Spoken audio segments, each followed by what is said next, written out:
share screen dulu.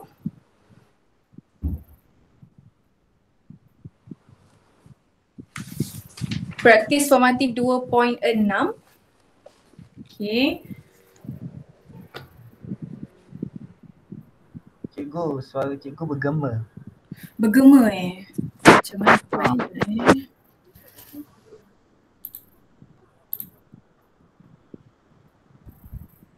Bergema lagi ke? Dah okey.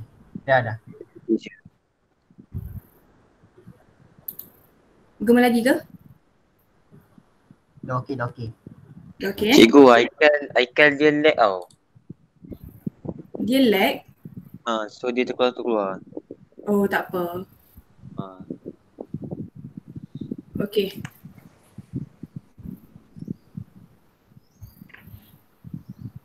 Boleh kipas angin?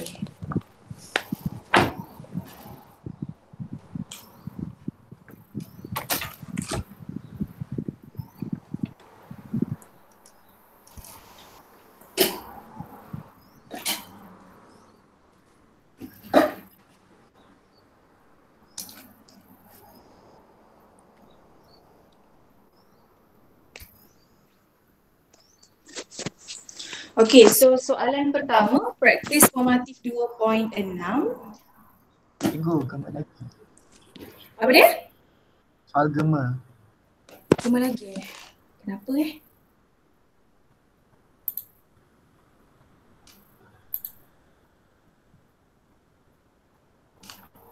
Oh, sekejap. Sekejap, saya check. Cikgu ikut sampai 2. Okey dah. Dah, 1. Okey. Saya buka speaker dua-dua kan, saya pakai iPad, saya pakai laptop. Saya buka speaker dua-dua, so dia tak boleh. Speaker pula, mic. Okay, so 2.6.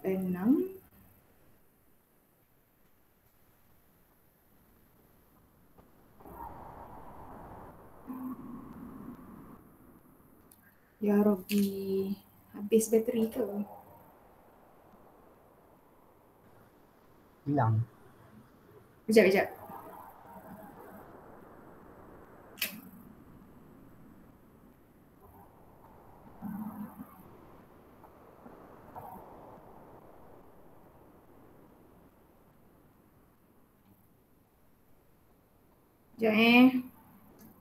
Cancel buat hal.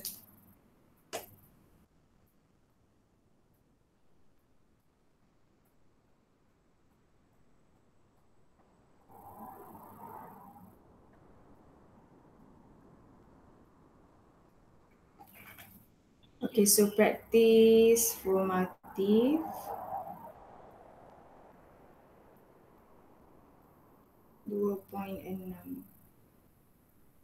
Okay, soalan pertama.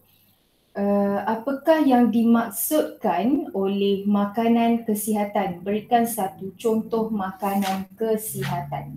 Okay. So dalam subtopik 2.6 ni dia terangkan berkaitan dengan makanan kesihatan dan suplemen kesihatan. Okey, ada perbezaan antara dua benda tu. Yang pertama, kalau dia sebut makanan kesihatan, dia adalah makanan semula jadi. Apa maksud semula jadi? Siapa boleh cakap dekat cikgu? Apa maksud semula jadi? Barang-barang terpakai. Bukan, itu guna semula. Semula jadi, apa maksud dia?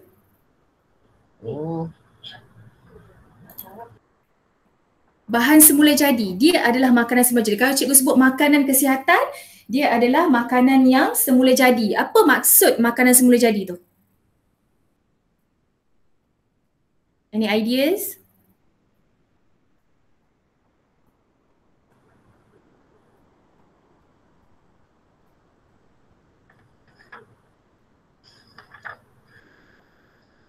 Tak tahu. Semula jadi bermaksud dia berasal daripada bumi. Okay, contoh adalah tumbuh-tumbuhan, buah-buahan, itu adalah semula jadi.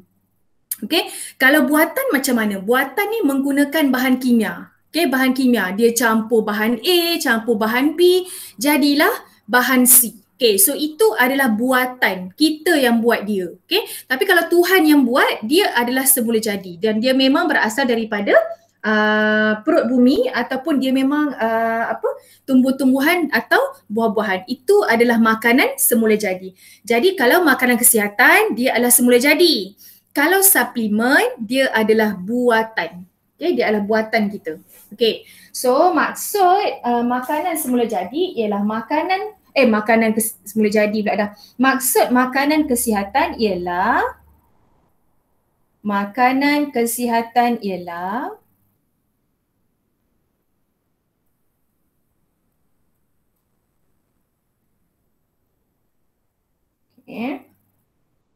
bahan semula jadi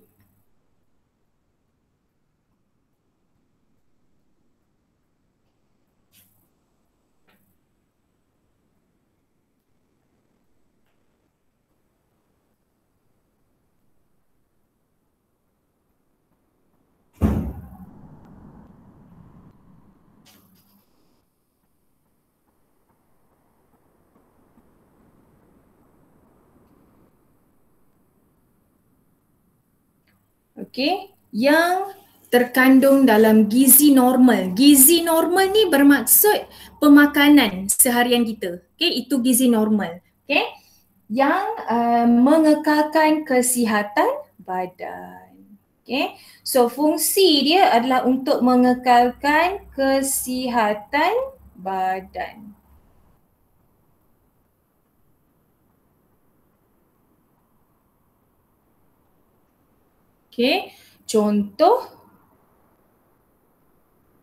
Contoh dia adalah buah-buahan dan sayur-sayuran.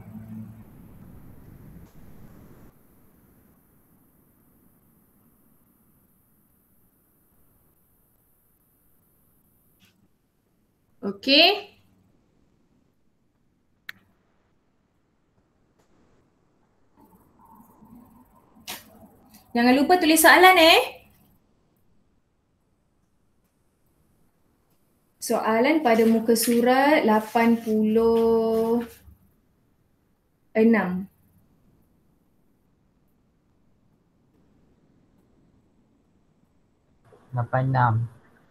ya. Soalan muka surat 86. Soalan muka surat 86. Dah ke korang? Belum. Okay. Take your time.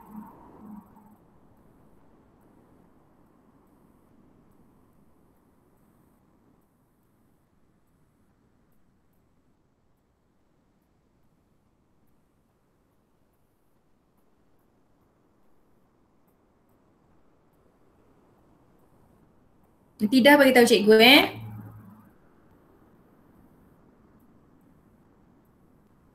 Okay. Dah Okay, soalan kedua.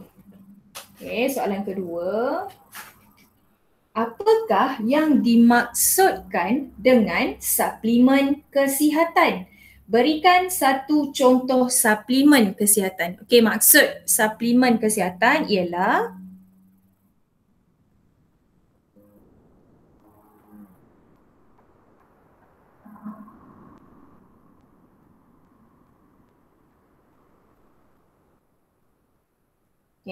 kalau makanan kesihatan dia adalah berbentuk semula jadi.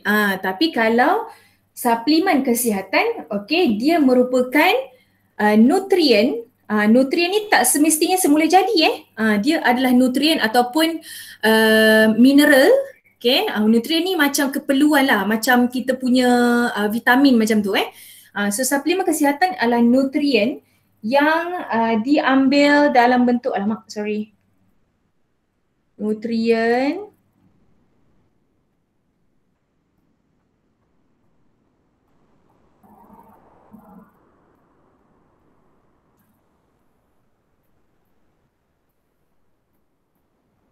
yang diambil dalam bentuk kapsul, pil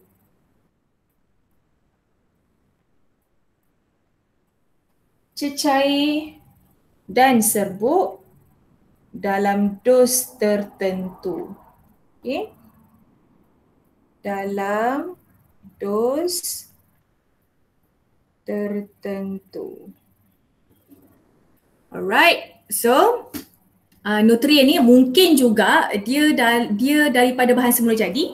Contoh macam dia terbuat daripada sayur-sayuran dan tumbuh-tumbuhan dan buah-buahan. Okey, so kita ambil benda tu dan kita jadikan dia sebagai serbuk, maka dia adalah suplemen kesihatan. Okey, fungsi dia sama macam makanan kesihatan untuk mengekalkan kesihatan badan. Okey, tapi yang ini kita proses. Kalau makanan semula jadi tu memang kita makan macam tu je lah, buah-buahan, tumbuh-tumbuhan semua bagai tu kita makan dan dia kita tak proses dia. Okay. Tapi kalau suplemen kita proses. Tujuan dia sama, untuk membantu mengekalkan kesihatan badan. Okay. Seperti yang cikgu cakap, nutrien dalam badan kita ni tak selalunya elok. Ada kadang-kadang kita lupa makan kalsium. Ada kadang-kadang kita lupa makan vitamin C. Jadi kalau kita makan suplemen, dia membantu badan kita untuk dapat nutrien yang kita tak makan itu. Okay. So contoh dia adalah vitamin-vitamin lah. Contoh dia macam apa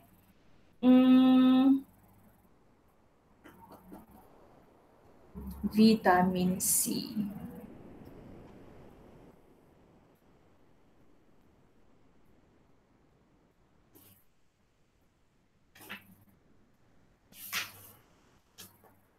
Cikgu, vitamin B kompleks. Boleh?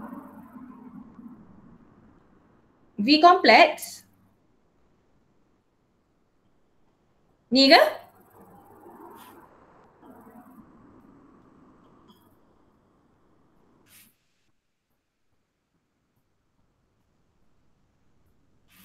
Boleh ke cikgu? Boleh. Ni cikgu tengah tulis ni. Banyak vitamin D lah, vitamin sampai Z kot ada vitamin. Okay, vitamin B kompleks banyak lagi. Okay, soalan ketiga.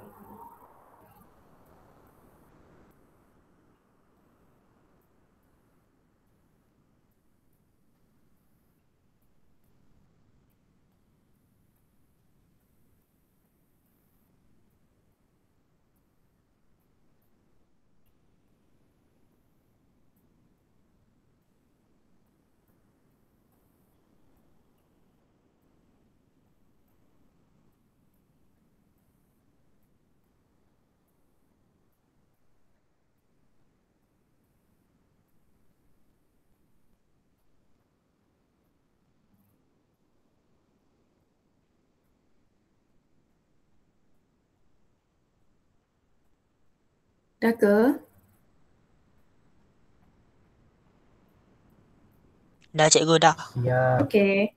Soalan ketiga, nyatakan badan kerajaan yang menjaga keselamatan makanan kebangsaan dan yang meluluskan pemasaran suplemen kesihatan dan ubat tradisional di Malaysia.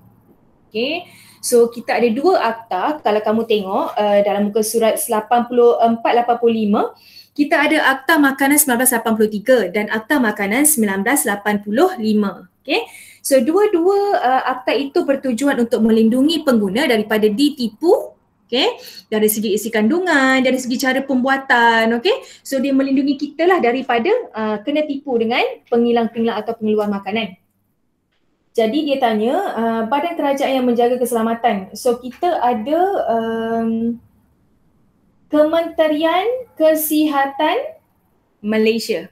Okay. So kita ada Kementerian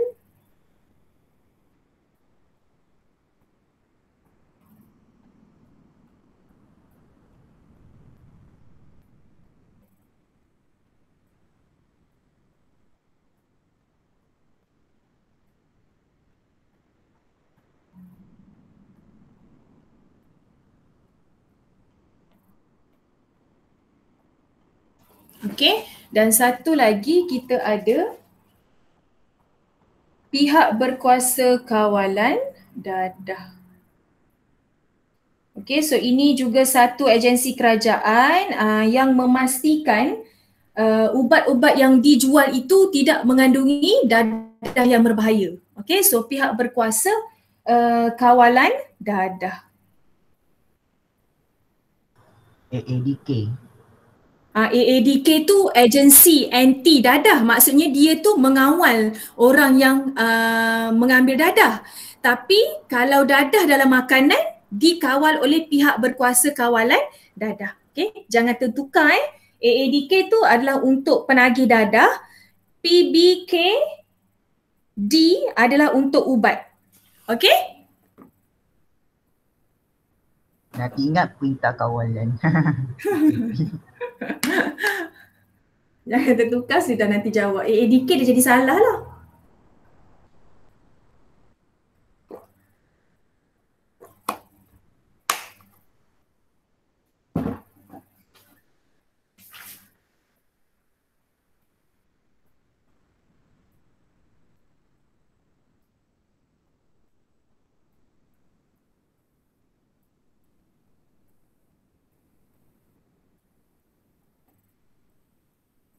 Itu dah. Dah Okey. Soalan seterusnya, nombor 4. Apakah akta yang telah digubal di Malaysia untuk melindungi kebajikan pengguna terhadap bahaya dari segi kesihatan dan penipuan berkaitan dengan makanan? Okey, yang inilah yang cikgu sebut tadi, ada 2 akta yang dihasilkan di Malaysia. Yang pertama adalah Akta Makanan 1983. Ada akta rupanya. Ya, ada. Bahaya tak ada akta ni, tak ada undang-undang ni, bahaya. Nanti susu korang je. Entah korang makan, entah makan apa, cicak goreng ke apa ke kan ni. So kena ada akta macam ni supaya dia tak buat benda-benda mengarut macam tu. Undang-undang. Ya. Okay.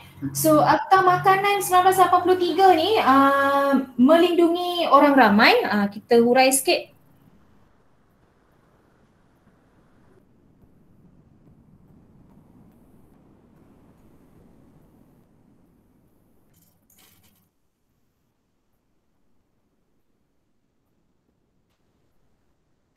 Orang ramai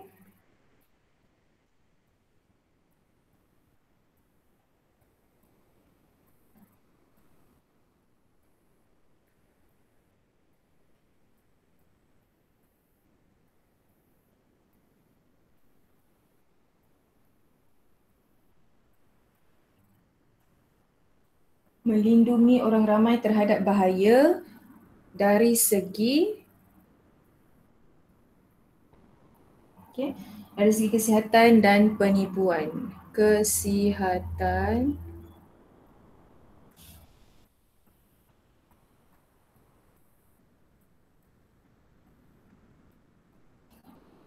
penipuan berkaitan dengan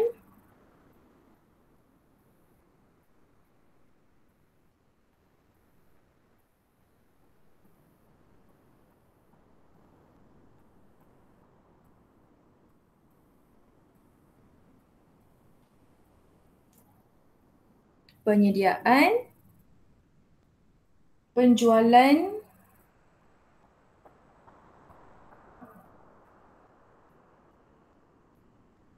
dan penggunaan makanan. Faham. Okey. So 1983 ni adalah untuk melindungi kita sebagai pengguna daripada ditipu oleh orang-orang yang produce makanan lah. Okey, so satu lagi adalah Akta Makanan 1985. Okey. So akta ini Cikgu banyak akta cikgu makanan. ada 2 je. Setakat ni ada 2 sahaja. Okay, untuk makanan ada 2, tapi kalau untuk ubat, kalau kita keluarkan ubat, kita ada juga dasar keselamatan kerajaan. Contoh dia macam kalau nak keluarkan ubat kan, kita kena ada macam dekat botol ubat kita nak jual tu, kita kena ada macam satu stiker. Stiker tu yang macam stiker hologram tu, itu daripada unit PBKD, Pihak Berkuasa Kawalan Dadah, dan juga KKM. Dia mesti ada kan, biasa kan kalau orang buat iklan ubat suplemen dia mesti akan cakap lulus KKM, lulus KKM. Itulah maksud dia. Apa dia Ashraf? Panadol. Panadol kan, Panadol pun ada kan, lulus KKM dia kata. Betul lah tu, betul. Medifax. Betul, Medifax tu. Okay, Medifax tu adalah syarikat dia yang mengeluarkan tu. Jadi dia pun dapat stiker daripada KKM yang menyatakan ubat dia tu boleh digunakan sebagai ubat untuk merawat lah. Dia tidak mengandungi dadah yang berlebihan. Okay, so 1985, Akta Makanan 1985 adalah penambahbaikan daripada Akta 1983. Okay, penambahbaikan dia adalah dari segi membantu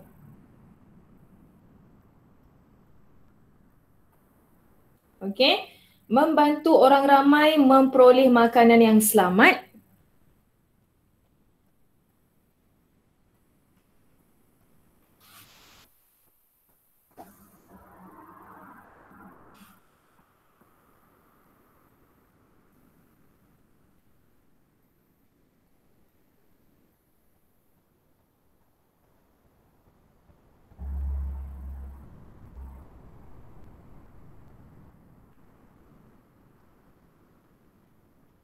Okey, membantu orang ramai memperoleh makanan yang selamat, berkualiti, bersih dan bebas.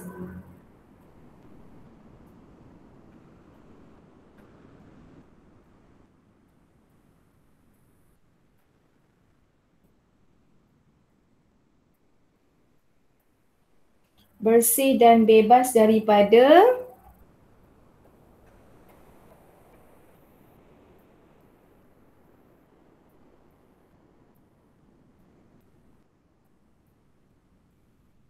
sebarang bahan pencemar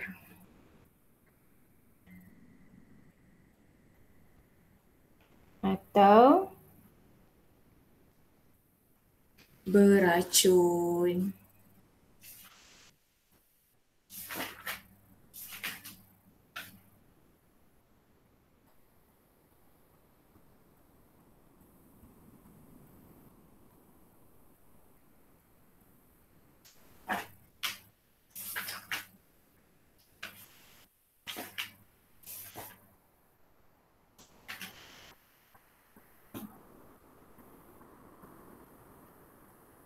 Dah ke? Dah. Okey. Cikgu dah masuk bab 3 tak dengan korang? Belum. Belum Okey, so sekejap. Cikgu masuk bab 3 dengan korang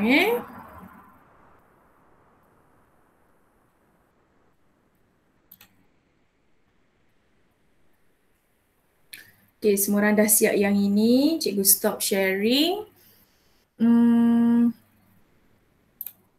Cikgu nak share screen yang ni pula.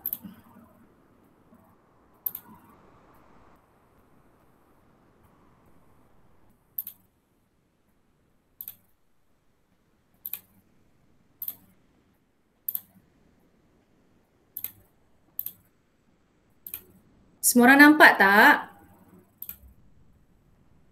Tengah loading.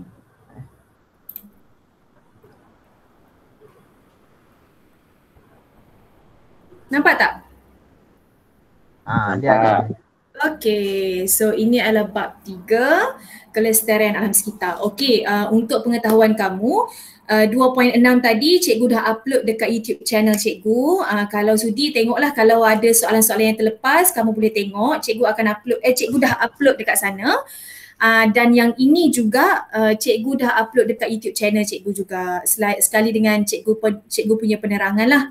Okay, so kalau kamu ada apa tak faham ke apa, kamu boleh rujuk. Kalau ada soalan terus komen dekat situ Okay, so kelestarian alam sekitar 3.1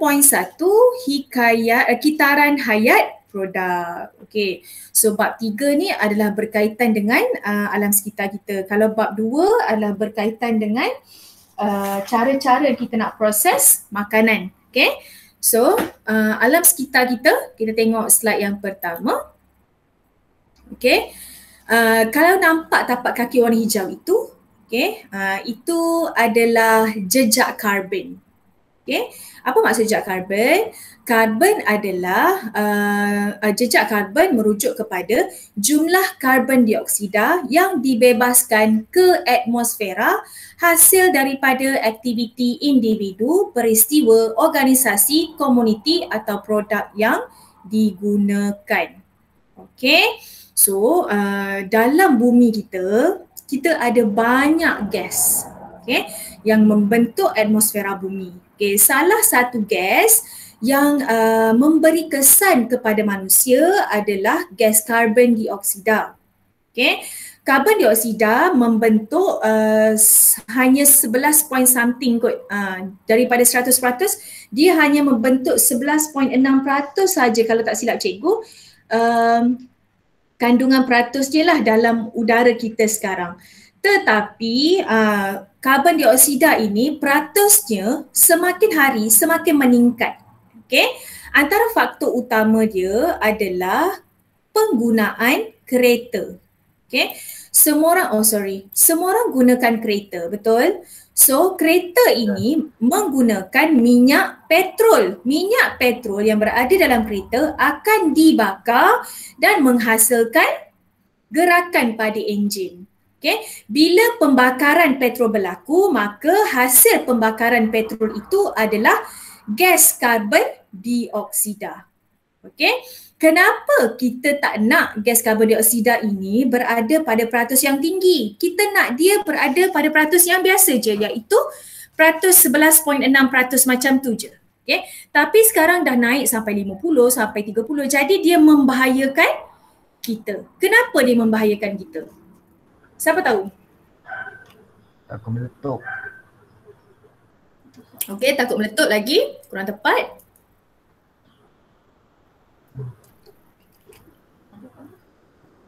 Kenapa kita tak nak karbon dioksida?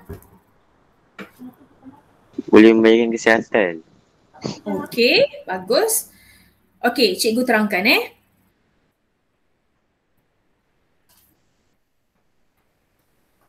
Cikgu terangkan kejap.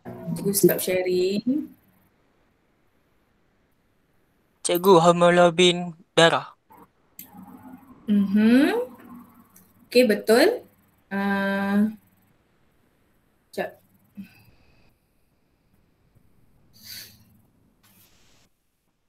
Cikgu nak terangkan kenapa karbon dioksida ini tidak berguna.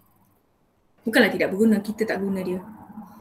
Kita guna dia, cuma kita tak nak dia berada pada ni yang banyak. Sekejap cikgu ambil soalan latihan sekejap. Okey.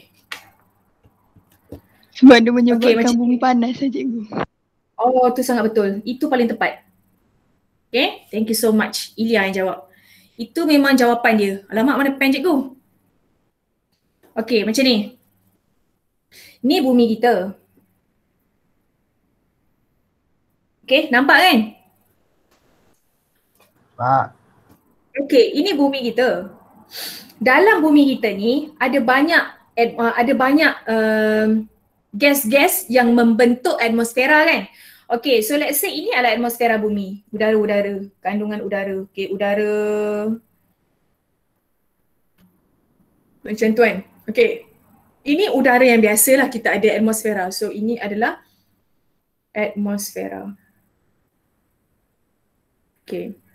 Dalam atmosfera, cikgu cakap tadi dia membentuk 11.6% karbon dioksida, CO2, karbon dioksida. Okey, apa jadi kalau dekat dalam ni kita menghasilkan karbon dioksida yang banyak ni dekat bumi ni, kita tambah lagi karbon dioksida, apa yang jadi? Okey, dia akan menghasilkan satu lapisan. Contoh dekat kawasan ni kan, kawasan sebelah atas ni, sebelah ni, area ni, yang kat atas ni. Okay.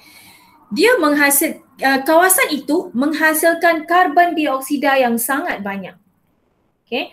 Apa yang jadi pada dia? Okay. Satu lapisan akan terbentuk. Bila lapisan merah ini terbentuk, matahari dekat atas,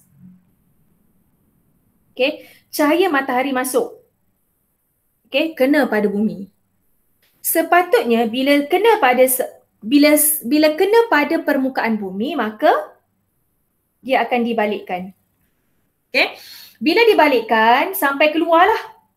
Okay, sepatutnya kalau tak ada lapisan ni tak ada kan. So dia dibalikkan, so dia akan keluar. Tetapi kalau lapisan ini terbentuk, contoh cahaya matahari datang, kena pada bumi, nak keluar tak boleh. Okay. Bila nak keluar tak boleh, maka dia dibalikkan. Dia mantul. Dia mantul macam tu. Okay. Nak keluar tak boleh, mantul. Okay. Bila kawasan ini memantulkan karbon dioksida, maka kawasan yang jadi pantulan ini akan menjadi panas. Boleh kelas? Boleh. Kawasan itu akan jadi panas. Sebab itu kita tak nak karbon dioksida. Kenapa? Sebab kita tak nak ni lapisan ni ada. Tak nak. Lapisan yang terhasil disebabkan karbon dioksida ada. Okay?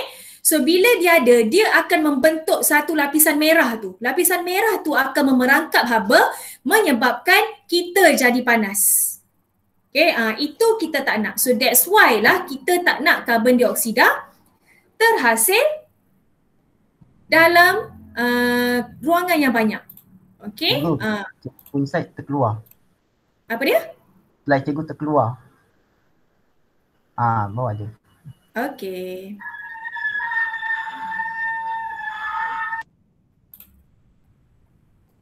Korang nampak kan? Ya. Okay. Seterusnya, ada kelas lain ke sekarang? Rehat kot lepas ni. Oh, rehat betul lah. Okay. So yang kedua, ada dua tanda kat sini. Yang pertama jejak karbon, yang kedua tapak tangan karbon. Okay. So jejak karbon merujuk kepada produk yang merujuk kepada impak negatif kepada kelestarian alam sekitar yang disebabkan oleh produk tersebut. Kita tengok pada produk.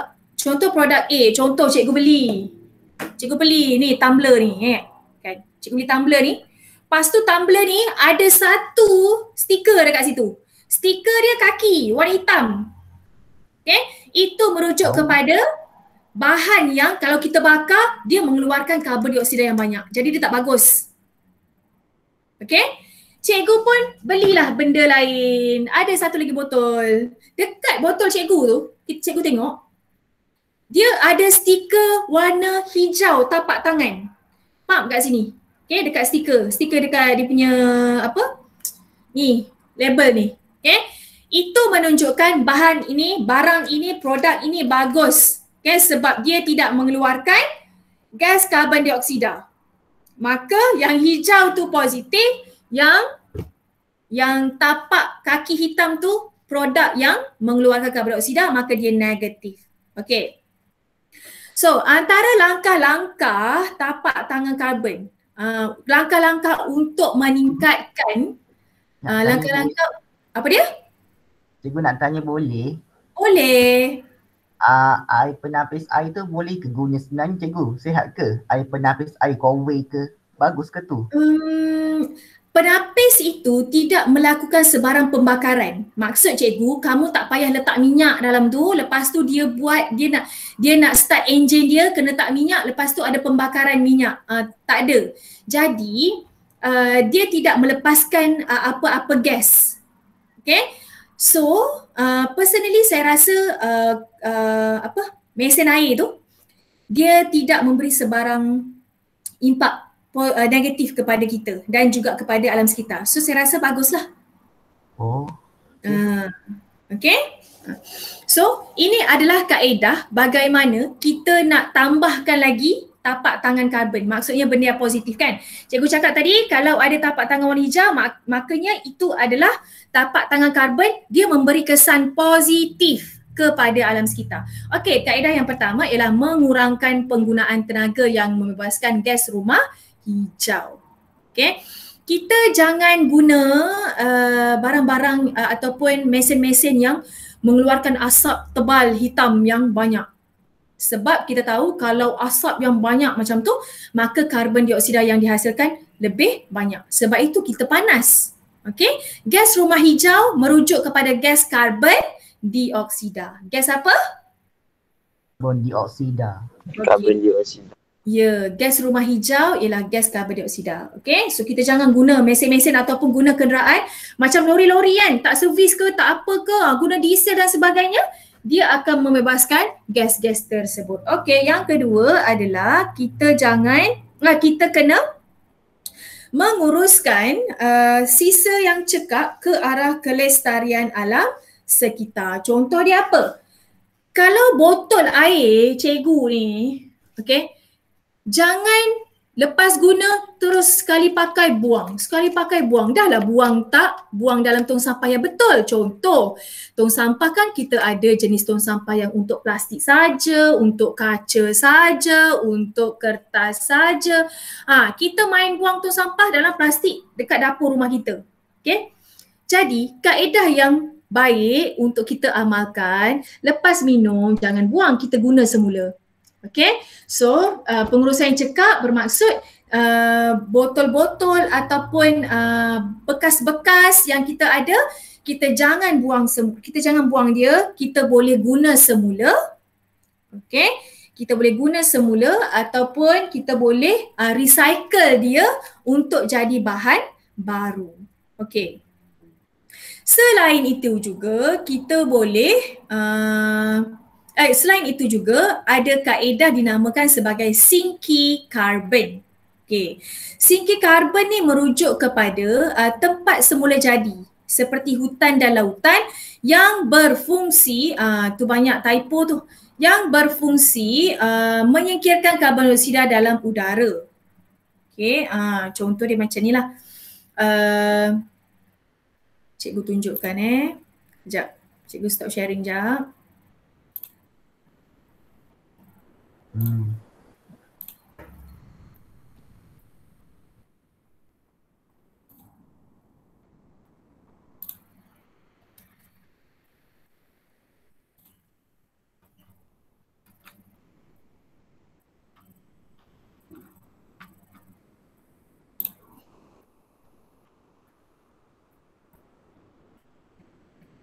Korang nampak tak? Mana slide-nya cikgu? Tak ada pun slide-nya. Tak ada yang kejap.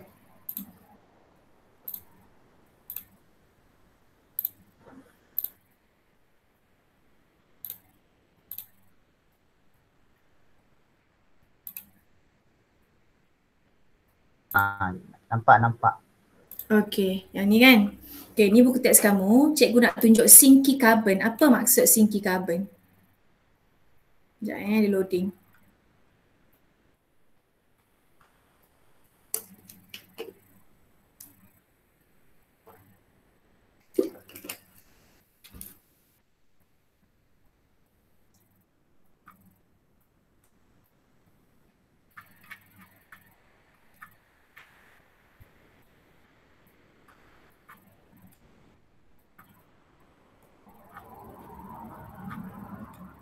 Okey ni. Okey. So kalau kamu tengok kat sini, kawasan ini merujuk kepada sinki karbon. Apa maksud sinki karbon? Okey. So, alamak mana bag dia? Okey. Ini adalah kawasan lautan. Okey, nampak cikgu punya ni pointer. Ini kawasan lautan. Okay, ini kawasan hutan. Kawasan hutan ada pokok-pokok hijau. Pokok-pokok hijau akan menggunakan karbon dioksida untuk proses Sintesis. Ya, bila karbon dioksida digunakan, dia akan mengeluarkan oksigen kepada kita. Okay? Jadi hutan yang ada tumbuh-tumbuhan hijau merupakan pot ataupun singki. Kita panggil singki lah sebab dia adalah satu lubuk untuk kita hapuskan ataupun satu lubuk di mana karbon dioksida digunakan dengan banyak. Okay? Selain itu juga, karbon dioksida ini akan larut dalam air. Okay? Lautan ni, karbon dioksida ni boleh larut dalam air. Kenapa? Sebab air hujan yang turun akan melarutkan karbon dioksida dalam air dan air hujan itu akan dibawa ke lautan. Maka hutan dan juga lautan merupakan tempat yang paling baik untuk kita gunakan karbon dioksida. Okay? So sinker karbon merupakan tempat semula jadi seperti lautan, hutan dan lautan yang berfungsi menyingkirkan karbon dioksida daripada udara. Pengurangan karbon dioksida dalam udara berlaku apabila karbon dioksida melarut dalam air laut dan diserap oleh tumbuhan hijau dalam hutan. Okay? Selain itu juga karbon yang terkumpul dalam biogesim. Biogesim ini adalah sisa pertanian. Contoh, cikgu ada banyak pokok kelapa sawit. Cikgu adalah petani pokok kelapa sawit. Okay? Kalau daun-daun mati, pokok mati, okay, cikgu tak tanam dia macam tu je. Cikgu akan proses dia supaya dia jadi sisa pertanian. Cikgu boleh gunakan dia sebagai baja. Okay? Baja kompos. Baja kompos. Okay? Kita ambil sisa pertanian termasuklah tahi lembu. Tu sisa pertanian sisa pertanian tu. So hasil-hasil daripada haiwan dan tumbuhan kita kumpulkan, kumpulkan dalam satu tempat, lama-lama dia akan menjadi satu macam baja kompos macam tu. Kita panggil dia sebagai biogesim dan dia boleh digunakan untuk menghasilkan tenaga. Okey? Ada soalan tak? Faham. Tiada. Tiada. Okey. Cikgu buat presentation. Okey, seterusnya adalah menggunakan bahan jejak karbon yang rendah. Okey, contohnya menggunakan bahan yang boleh baru yang dapat mengurangkan pembebasan gas rumah hijau. Contoh, kalau kita nak buat rumah, kita biasa guna batu.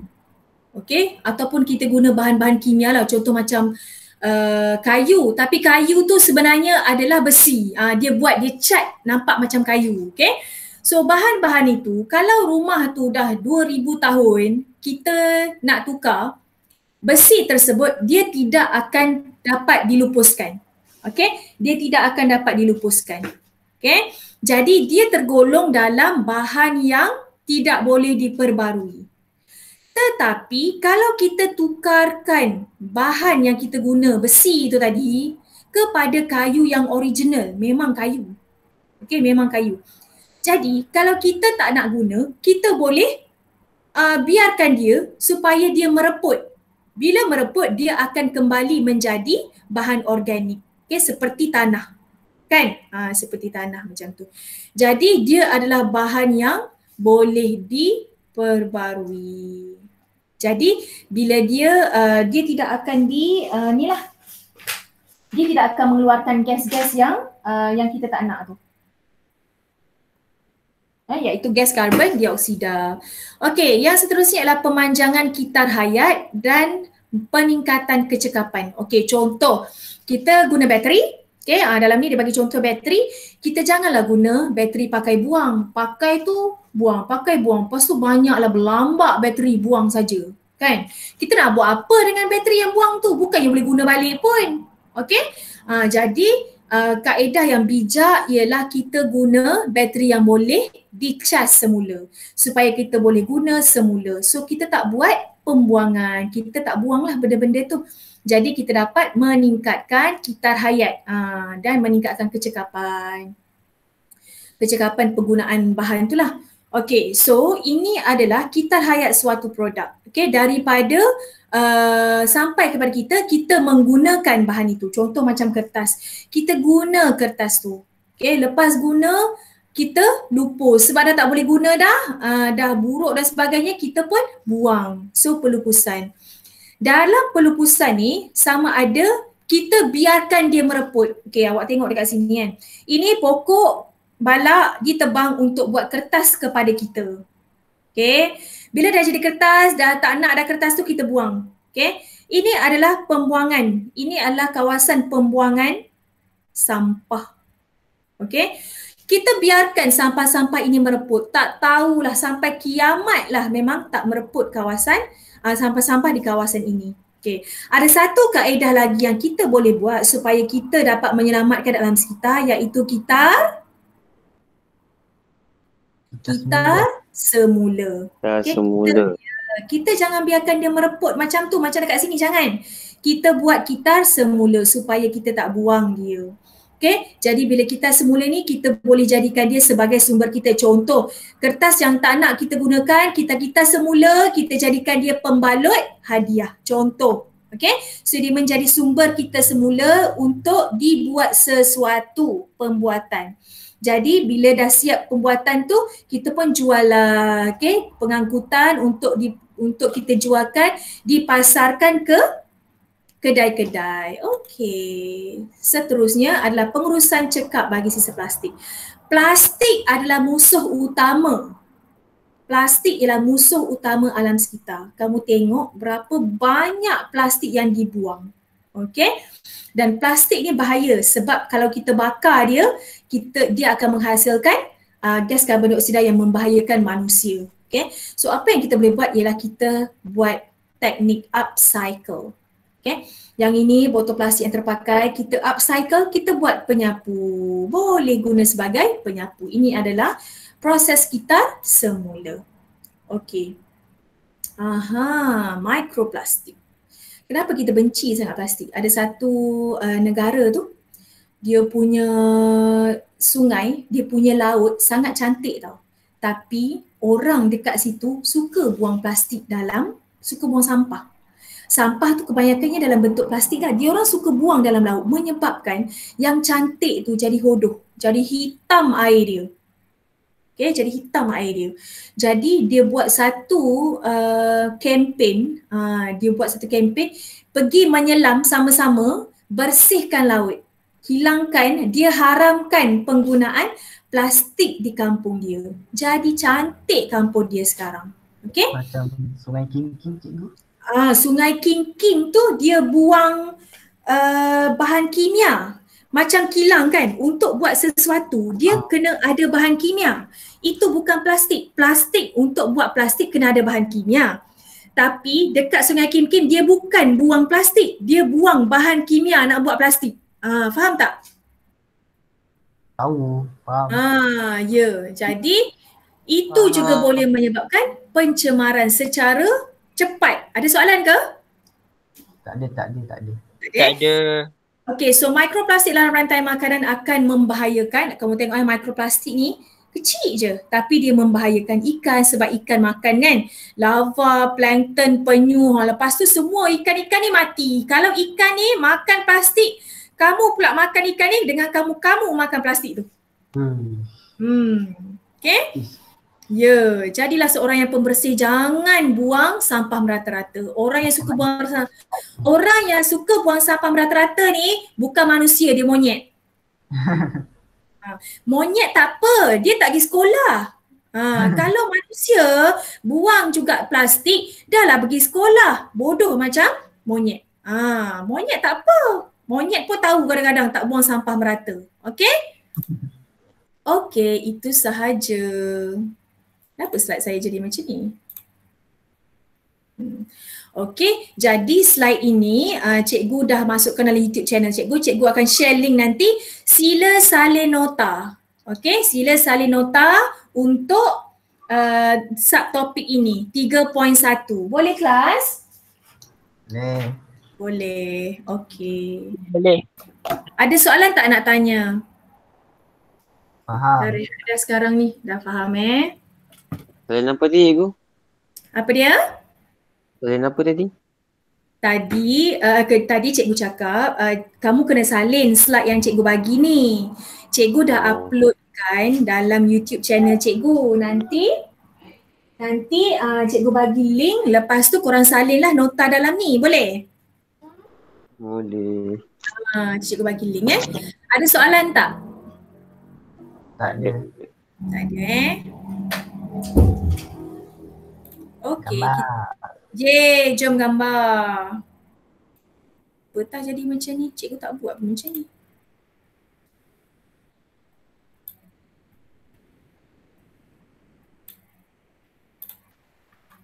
Cikgu nak betulkan apa tak cikgu salah tadi?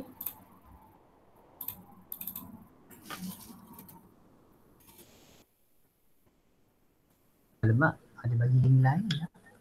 Aduh. Okey, jom ambil gambar. Semua orang buka kamera. Apa dia? Ada matematik. Oh, dah boleh. Cepat. Buka kamera cepat.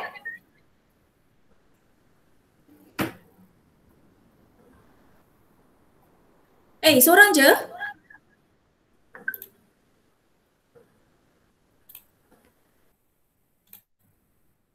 Seorang je buka kamera?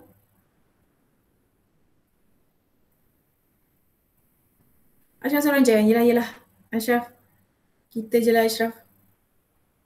Kat sini. Okay, ready. 1, 2, 3.